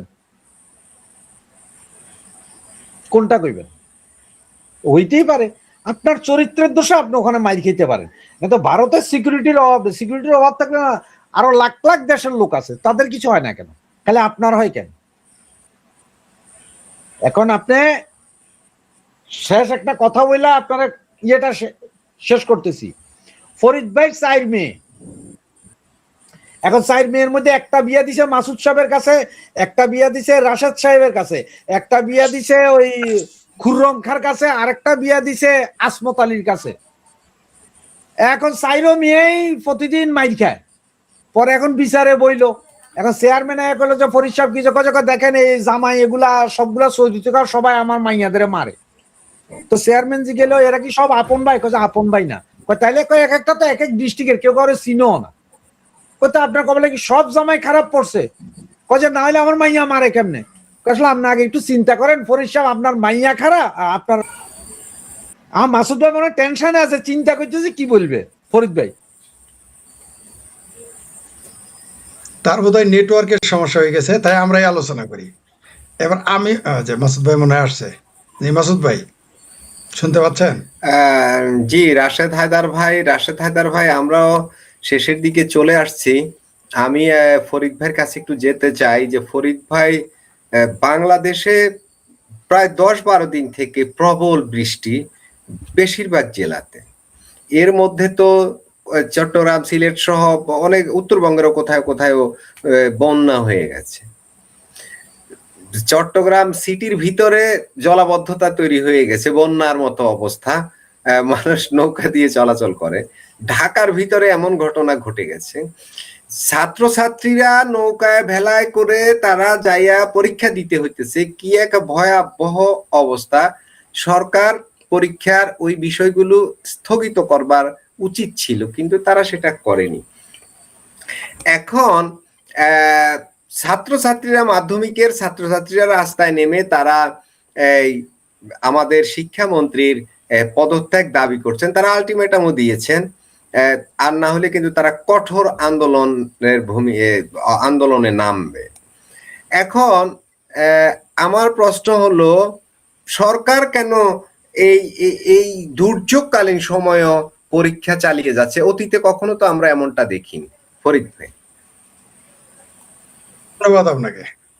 আসলে সরকার তো মুসলেখার সরকার, জনগণের প্রতি তাদের কোনো কমিটমেন্টও নাই, তাই কে কি করলো না করলো তাতে তাদের কি থোড়াই যায় কেয়ার করবে তারা। এই মুহূর্তে যে দুর্যোগ শুরু হয়েছে, পরীক্ষা স্থগিত করার দরকার ছিল, এটা তো কমন সেন্সের ব্যাপার। কিন্তু মিলন সাহেব তো মাদ্রাসায় পড়ে নাই, তার বুদ্ধি তো একটু বেশি, বিদেশের কমি মাদ্রাসা থেকে পড়ে আসছে, তো তাই আর কি তিনি মনে করতেছেন দরকার নেই। চিটাগাঙে যে অবস্থা, ঢাকায় যে অবস্থা, কিভাবে পরীক্ষাটা দেবে মানুষ? আমার পরিচিত একজন আছে, সে খুব দুঃখ করে বলল যে তার সন্তান নিয়ে তারা কি কষ্ট করে গিয়েছে, সেটা চিন্তারও বাইরে। ঢাকার ভিতরেই। তাহলে চিটাগাঙে কি হচ্ছে? চিটাগাঙে যেখানে কতজন লোক মারা গেছে, বলতেছে যে সেখানে গরু বাছুর সব ভাইসা পর্যন্ত গেছে। একটা গ্রামের 54 ছেলে জন। কিভাবে, হ্যাঁ, একটা গ্রামের ছেলে কিভাবে পরীক্ষা দিবে? জাপানে যেখানে একটা ছাত্রের জন্য একটা স্টেশন রাখে তারা, একটা স্টেশন শুধু ছিল, সম্ভবত দেশটার নাম জাপান, যে একটা স্টেশন থেকে ছাত্র আসবে বলে তার বাড়ি ওখানে, স্টেশন বন্ধ করে না একজন প্যাসেঞ্জারের জন্য। আর বাংলাদেশে এতগুলো ছাত্র পরীক্ষা দিতে পারতেছে না, এটা কি ঠিক?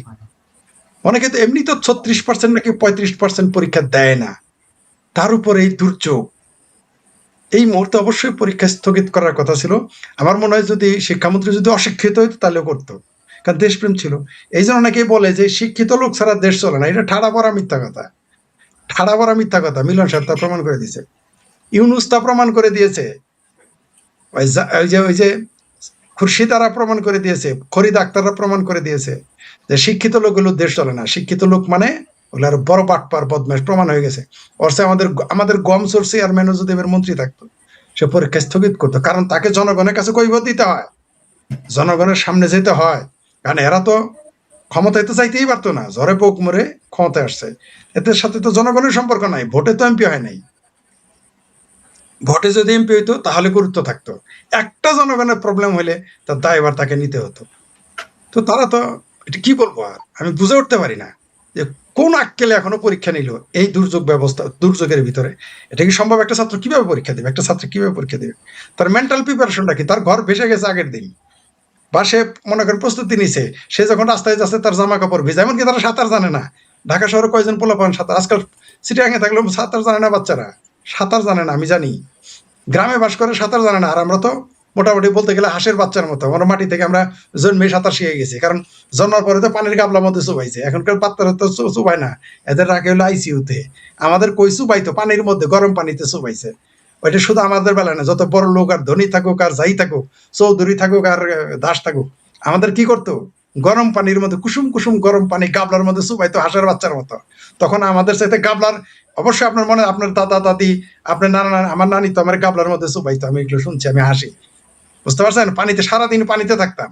আমার মা বকা দিত, তুমি আমার মা আমাকে তুমি তুমি করে বলতো, বাবা বলতো তুই করে, বলতো যে তুমি তো হাঁসের বাচ্চা। আমি কেন? তোমার নানি তোমার গাবলার মধ্যে বালতির মধ্যে এগুলো চুবাইতো। তখন আবার কিন্তু প্লাস্টিক আসে নাই, আসতে সারি সারি মাটির গাবলা থাকতো, প্লাস্টিকের না, লোহার থাকতো গাবলা। লোহার মানে ওই যে প্লেট দিয়ে যেটা বানাতো গাবলা, বালতি। সিলভারের। জি জি, সরি, সিলভার। আর হলো আপনার সিলভারের, রাইট, আমি সিলভার বলে তো না, সিলভার, অ্যালুমিনিয়ামের গামলা। অ্যালুমিনিয়াম। এবং ওইটা তখন অভিজাত, সিলভার অভিজাত। গাবলার মধ্যে, বাপরে বাপ, বিরাট বড় নাতি, মানুষের নাতি, সিলভারের গাবলা, রাইট, ঠিকই বলছেন। আর সুবাই তো আপনার বাল্টির মধ্যে। তা আমরা তো হাঁসের বাচ্চা তখন থেকে শিখে গেছি সাঁতার। আর আমাদের বাচ্চারা সাঁতার, আমার বাচ্চা সাঁতার জানে না। কল্পনা করতে পারেন, আমি যে লোক সারাদিন পানির মধ্যে থাকতাম, আমার বাচ্চা সাঁতার জানে না, এটা কি বিশ্বাস করা যায়? তো এরকম সারা দেশেতে এদেরকে আপনি পরীক্ষা নিবেন কিভাবে? আসলে ওই যে বললাম, জনগণের সাথে আপনার সম্পর্ক নাই। আগে মন্ত্রীরা না জনগণের স্বার্থের ব্যাঘাত করলে, আমরা দেখেছি যে সেটা ব্রিটিশ আমলে মন্ত্রী হোক, তারা পদত্যাগ করতো জনস্বার্থে। জনস্বার্থে তারা, জনস্বার্থে এই দেশের মানুষ বলে জনস্বার্থে গমের দাম বাড়ায় বিদেশ থেকে কিনে জনস্বার্থে। আর আগে জনস্বার্থে পদত্যাগ করতো, মন্ত্রী হইতো না, বলছে না এটা জনগণের স্বার্থের বিরুদ্ধে। কিন্তু এখন উল্টা, এখন সবকিছুই ওই যে, যদি এখন মনে করেন যে সবগুলোকে ফেল করায়, তাও জনগণের সাথে। আবার দেখি আর পক্ষে অজুহাত সৃষ্টি করে। আমাদের মিলন সাহেবের চামচারা দেখি অনেক মনে হয় যে তারাই ছাত্র, আর কেউ বুঝে না। ওর বাচ্চা যদি হয়তো গ্রামে থাকতে এরকম ভাইসা যাইতো, তাহলে বুঝতে পারতো কেমন লাগে। মিলন সাহেবের বাচ্চা তো দেশে পড়ে না, মিলন সাহেবের বাচ্চারা তো বাংলাদেশে পড়ে না, তাই তারা কত কিছু বলবে। তাদের পোলাদের পারলে তারা চৌথ আসমানে নিয়ে পড়ালেখা করাইতো। তারা এই দেশে কওমি মাদ্রাসার গপ্প করবে। এক মন্ত্রী নাকি এমপি বলেছে মাদ্রাসায় ভালো পড়ে, কিন্তু হ্যার পোলা কিন্তু জীবনে মাদ্রাসায় পড়েনি। তো এরা এই বদমাইশ এবং বাটপারেরা যখন ক্ষমতায়, মানে গণবিরোধী যারা, আপনি খেয়াল করবেন একটা মানুষ যখন ক্ষমতায় যায়, আর ক্ষমতার আগে ভাষা, চরিত্র, চেহারা সবকিছু পাল্টে যায়। ক্ষমতায় যখন বিরোধী দলে থাকে তখন গণতন্ত্র দরকার, জনগণের স্বার্থ দরকার, বাক স্বাধীনতা দরকার, আইন শৃঙ্খলা, ভালো পরিবেশ দরকার, ফ্রিডম অফ ভয়েস দরকার, ফ্রিডম অফ চয়েস দরকার, মিডিয়ার প্রেসের ফ্রিডম দরকার। কিন্তু যেই না ক্ষমতায় যায়, সেই ব্যক্তিটার সুরটাই পাল্টে যায়।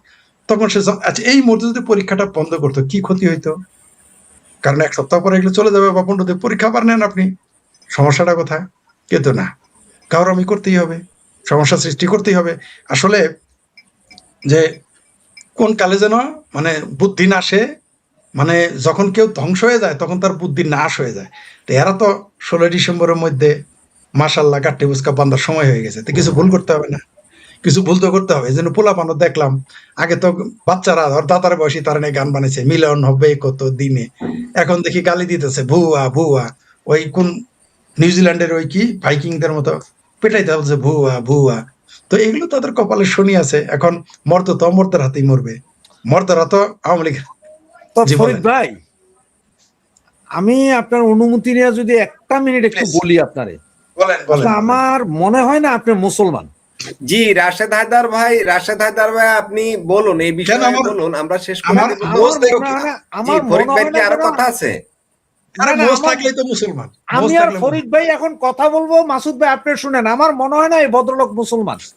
এই ভদ্রলোক মুসলমান হইতে পারে না। যদি মুসলমান হইতেন, আপনি একটা কথা আমি কিছুক্ষণ আগেও বলছি যে আল্লাহর ইশারা ছাড়া একটা গাছের পাতাও নড়ে না। ও, আমি ঠিক ভুলে আছে? গেছি, থুকু, থুকু, থুকু, আমারে আল্লাহর মাসুদ ইশারা। ভাই কি কইলো? মাসুদ ভাই একটা ভুল করছে যে মাধ্যমিক বলছে না, এরা উচ্চ মাধ্যমিক, সম্ভবত ইন্টারমিডিয়েট পরীক্ষা না। হ্যাঁ, পরীক্ষা ইন্টারমিডিয়েট পরীক্ষা। এই ছাত্র ছাত্রীগুলোই তো মানে অটো পাস করা, অটোতে জি। আসা ইন্টার জি জি জি। 24-এর অটো পাসের ছাত্রছাত্রী না এরা।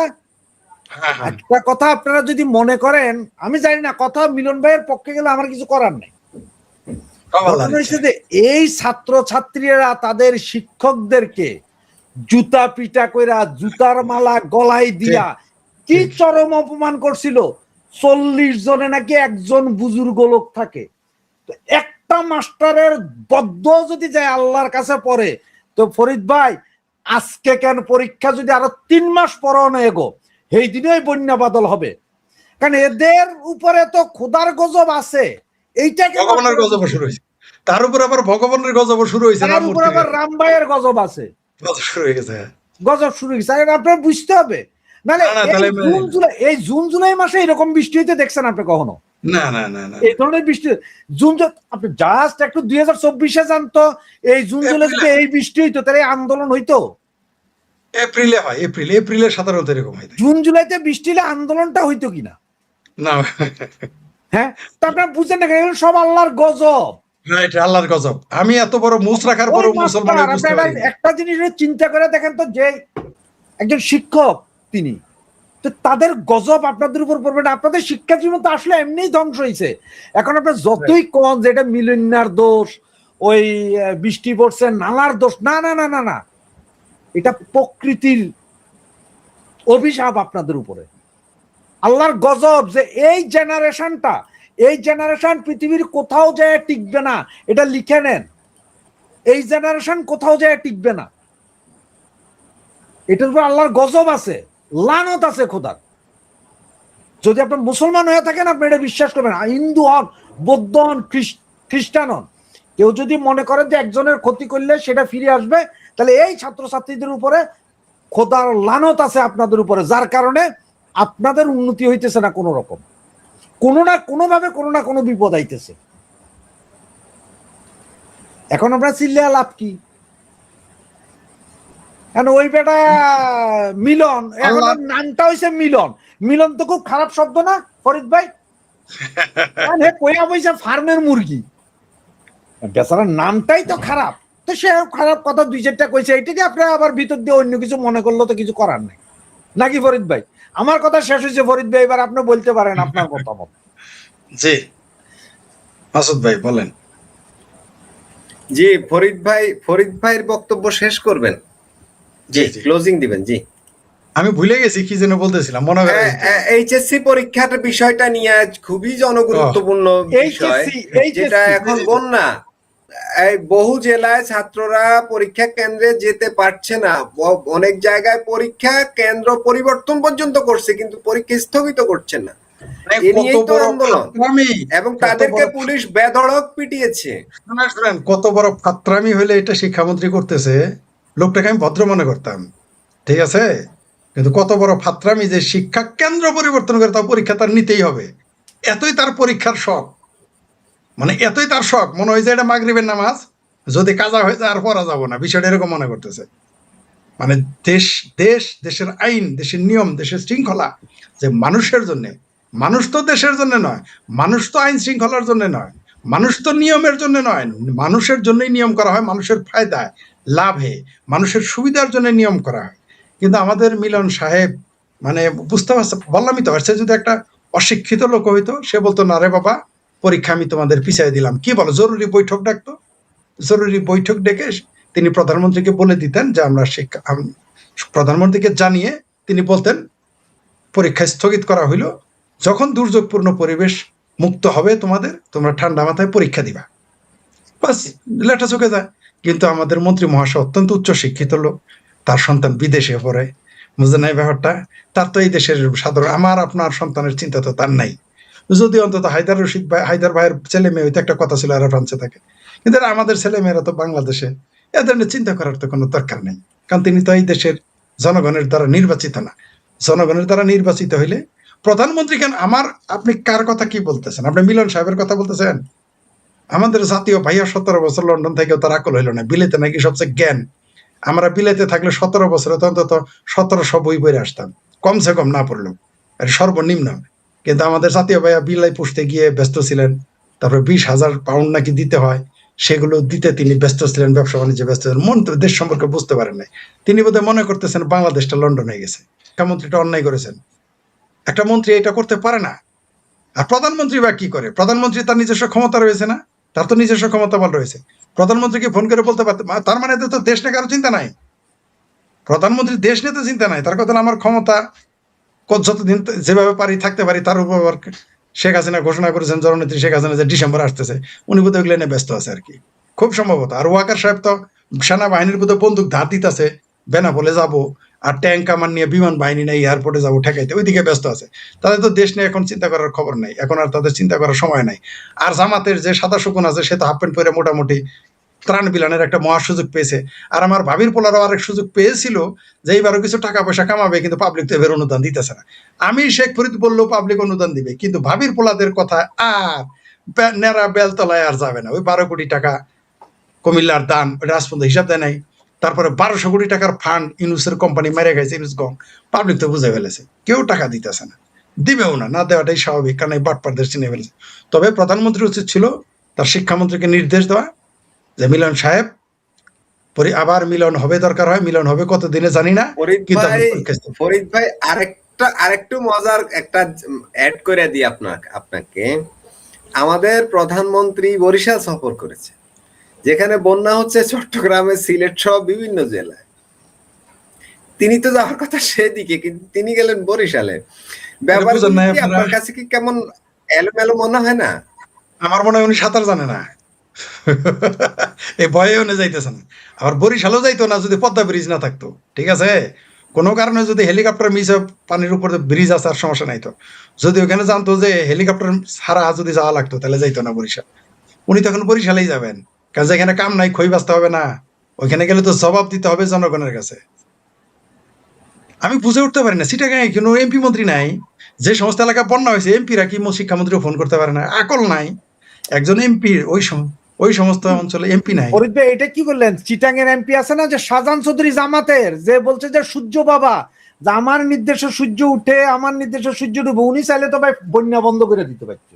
না না না, আপনি ভুল বুঝেন কেন? উনি বলছে সূর্য উঠে নামে, পানি তো উঠে নামে না, পানির কথা সে পানির জন্য আরেকজন বলবে, বুঝেন না? তবে একটা বাঁচার পদ্ধতি দেয়, এদের একটা বুদ্ধি আছে, উপায়। শুধু বলে দিবে এই পানি ভারত ছেড়ে দিছে, বাস, তাইলে আর কোনো সমস্যা। খালাস, এই হিন্দু পানি আসছে, এটা মুসলমানি করাইতে হবে, তাই আমরা পরীক্ষা দিব, এটা বললেই সবাই মেনে নিবে। এই একটা জিনিস আছে, কারণ বাংলাদেশের যে কোনো সমস্যা শুধু যদি আপনি একবার পাবলিকের বলে দিতে পারেন এটা ভারত দায়ী, বাস, আর কিছু দরকার নেই। পেট খারাপ হয়েছে, ভারত দায়ী। কারণ কি? কারণ ভারত থেকে পেঁয়াজ আইছে, পেঁয়াজ খায় পেট খারাপ। তারপরে আপনার অসুখ হয়েছে, ভারত দায়ী। কেন? হাওয়া আসে, বাতাস আইছে, ভারতের বাতাস, তাই ভারত দায়ী। তারপরে মাদ্রাসায় বলৎকার হইতেছে, বলতে হবে এটা রয়ের ষড়যন্ত্র, হিন্দুদের ষড়যন্ত্র।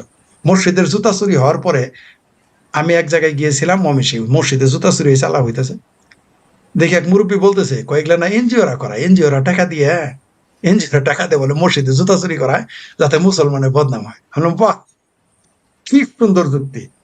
মানে এরকম আপনি একটা উদ্ভট যুক্তি দিয়ে দেন, এদের সবাই চলে যাবে, কোনো সমস্যা নেই। অথবা আরেকটা যুক্তি দিতে পারেন যে কি তরুণী দাসের গ্রেপ্তার করতে দেরি করাতে গজব নাজিল হয়েছে, এটাও বলতে পারেন। এটা তবে আমি দুঃখিত, যে আমি আন্তরিকভাবেই দুঃখিত আমাদের দেশের যারা পরীক্ষা দিতেছে, যে তোমরা বাবারা এত সুন্দর একটা মন্ত্রী পাইছো আর এত সুন্দর সুন্দর এমপি পাইছো, যে তারা তোমাদের দুঃখ বোঝে না। আমি যদি বাংলাদেশের কোন ওই অঞ্চলের মানে ভেসে যাওয়া অঞ্চলের এমপি হইতাম, আমি ওই এলাকায় অবশ্যই পরীক্ষা স্থগিত করাইতাম, কারণ এটা আমরা জনগণের জন্য।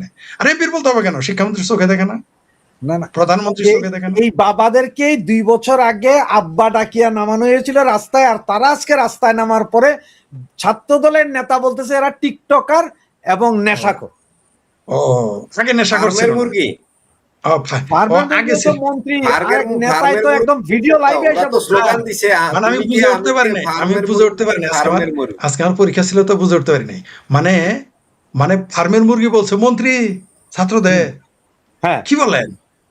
মিলন বলছে যে এরা সব ফার্মের মুরগি। আর আজকে যখন পোলাপান আন্দোলনে নামছে তখন ছাত্র দলের আরেক নেতা বলছে, একদম সরাসরি টিভি লাইভ দেখাইছে, এগুলো বলছে যে এগুলো সব নেশাখোর, এগুলো সব নেশাখোর, সব টিকটকার, এগুলো কি পড়ালেখা করে, এই হচ্ছে তাই নাকি? অবস্থা। হ্যাঁ, আবার মিলন সংসদে দাঁড়াইয়া বলছে সারা বাংলাদেশের কোথাও কিছু হয় নাই, একমাত্র কুমিল্লাতে কোন এক মহিলা কলেজ বা বিশ্ববিদ্যালয়ে কিছু একটাতে নাকি পানি উঠছে, আর কোথাও কিছু হয় নাই মিলনের ওই যে কথা। একটা কেন্দ্র চেঞ্জ করা হয়েছে, হ্যাঁ, অথচ আমরা তো দেখলাম দেশের বহু জায়গায় এক ভয়াবহ অবস্থা বন্যার। না, ভাই, বনানীতে চিটাগাংয়ে কিছু হয় না, চিটাগাংয়ে তো পানিই জি, নাই, চিটাগাংয়ে তো শরবত রাস্তায়। আরে ভাই, ঢাকাতেই তো নৌকা চলতেছে, দুষ্ট লোকেরা বলে, এরকম অবস্থা। হ্যাঁ, সিটাগাংয়ের কথা বাদ দিলাম। মানে একটা ছাত্রদের এইভাবে বলতে পারে, আর ফার্মের মুরগি একটা শিক্ষামন্ত্রী এটা বলতে পারে? এটা তো আমার বিশ্বাস হয় না। আপনারা মিথ্যা কথা বলতেছেন, আপনারা সরকারের বদনাম করতেছেন, আপনারা ভারতের দালাল, শেখ হাসিনার দুশোর রয়ের দালাল, নইলে আপনার একটা। আরো মজার বিষয় আছে তো ফরিদ ভাই, এর চেয়ে আপনি তো খবরই রাখেন না, না না, রাখি না, 2-3 দিন মনে হয়। আরো মজার বিষয় আছে, মন্ত্রী বলছেন এই যে সংসদে বলছেন যে এই প্রশ্নের দায় আমাদের না, মানে প্রশ্ন নিয়ে কিছু কথা হয়েছিল, বলে যে এই প্রশ্ন করেছে বিগত সরকার। এরকম অনেক মজার মজার টপিক আছে তো এই বিষয়ে। এই ফ্যাসিস্ট সরকারের SSC পরীক্ষা। আস্তাগফিরুল্লাহ, লা হাওলা ওয়ালা কুওয়াতা ইল্লা বিল্লাহিল আলিয়্যিল আযীম। এবং আজকে ছাত্রদের আন্দোলনের একটা ছোট্ট ভিডিও আপনাকে মোবাইল থেকে দেখাই। কপিরাইট পড়বে, বেশিক্ষণ দেখেন, অল্প দেখেন। হ্যাঁ, এটা দেখছি, এই এই এই দৃশ্যটা দেখছি। হ্যাঁ, অবস্থা দেখছেন? এখন এখন আসমান কাঁপানি। ওদেরকে তো পুলিশ বেধড়ক পিটিয়েছে, আবার যুবদল ছাত্রদল অনেক ভিডিও ক্লিপ এইভাবে সোশ্যাল মিডিয়ায় ছড়িয়ে পড়েছে যে ওরাও পিটিয়েছে, এরকম পরিস্থিতি। এখন আসমান কাঁপানি ম্যাডামটা কোথায়? আসমান কাঁপানি এ উপত্যকা আমার নয়, সে জাহাঙ্গীরনগরের পাঙ্গি মাস্টারটা কোথায়? জাহাঙ্গীরনগরে সে এই উপত্যকা আমার নয়, এরা এখন কোথায়? মানে একজন শিক্ষক যে ছাত্রদের ফার্মের মুরগি বলতে পারে, এটা আমার মানে ধারণার বাইরে। আর ছাত্রদল নেতা বলছে এরা নাকি টিকটকার আর নেশাখোর। তাহলে যারা 24 আন্দোলন করছে এটা কি ছিল? ওটা তো তাহলে আরো কিছু ছিল, গাঁজা করছিল। সেই জন্যই তো বললাম এই ছেলে পেলে গুলোকে 24-এর আন্দোলনে নিয়ে আসছিল, তখন ওরা ছিল আব্বা, আর এখন হয়ে গেল তারাই তখন ছিল নেশাখোর, তারপরে আপনার টিকটকার। তখন ছিল এই কি বীর যোদ্ধা, জুলাই যোদ্ধা, বীর জুলাই যোদ্ধা। এখন তারা টিকটকার আর নেশাখোর হয়ে গেছে। বাবা, আর ফার্মের মুরগি। না, আমার তো আর মিলন সাহেবের সম্পর্কে আমার রুচি, আমি অবাক হয়ে গেলাম, তিনি এত নিম্নমানের কথা বলতে পারেন। আমি সত্যি মানে আমার কাছে মানে বিষয়টা হাস্যকর মনে হচ্ছে, যে এটা এই লোকটা কিভাবে বললো এই কথা ছাত্রদের সম্পর্কে, ফার্মের মুরগি, এটা কি বলা যায়?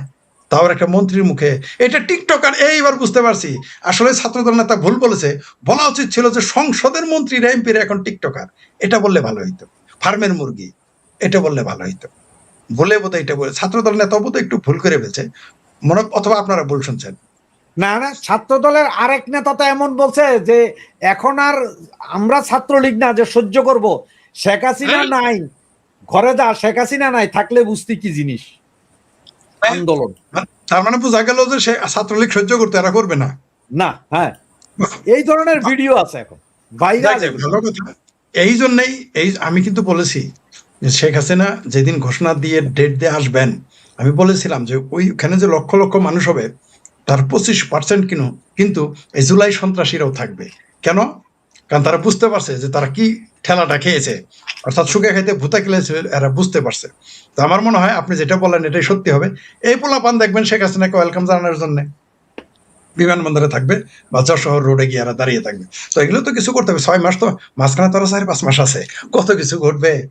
ঠিক আছে, দেখা যাক কি হয়। তবে আমি বিস্মিত হয়ে গেলাম জি মিলন সাহেব যে শেষ করবেন পরে আমাদের ছাত্রদেরকে, হ্যাঁ শেষ করে দিচ্ছি, যে আমি বিস্মিত হয়ে গেলাম যে একজন উচ্চ শিক্ষিত মানুষ, একজন নেতা, একজন এমপি, একজন মন্ত্রী হয়ে এরকম ফাত্রা কথা ফাত্রামি তার মুখ থেকে বেরোবে এটা আশা করিনি।